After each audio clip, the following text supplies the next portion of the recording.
Ladies and gentlemen, today, I want to address the issue of the United States' unwavering support for a state that many argue is rooted in colonialism and racial supremacy, the State of Israel. Under the leadership of its current extremist government led by Benjamin Netanyahu, Israel's actions have not only decimated Gaza, but have also spread destruction across Lebanon, Syria, Yemen, Iraq, and are attempting to extend this aggression to Iran. This pattern of violence has resulted in the tragic loss of tens of thousands of lives, and all of this would not be possible without military armaments and backing from the United States.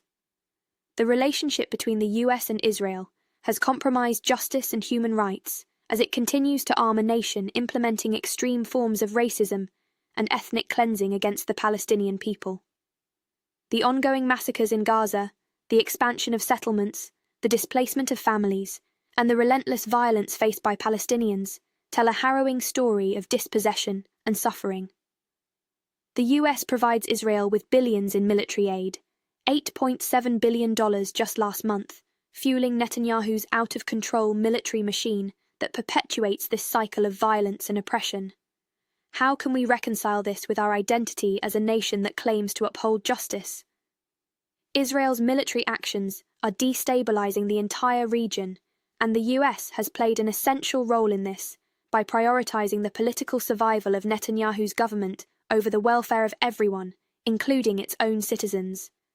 Millions of Americans are grappling with economic hardships, rising healthcare costs, stagnant wages, and a crumbling infrastructure.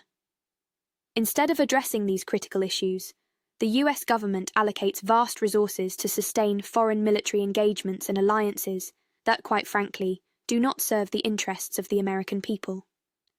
The US has the potential to be a force for peace and justice, yet its support for a regime that employs colonial practices and racial discrimination only exacerbates divisions and suffering. It's time for the US to reconsider its priorities and advocate for a foreign policy rooted in diplomacy, dialogue, and respect for all peoples. The way forward must involve a commitment to human rights for all, including Palestinians, and a re-evaluation of military aid and foreign interventions. It is the responsibility of the American people to demand a foreign policy that does not sacrifice the principles of justice and equality on the altar of power. Let us strive for a world where all people can live in peace and dignity, because that is not just an American ideal, it is a universal one. Thank you for listening.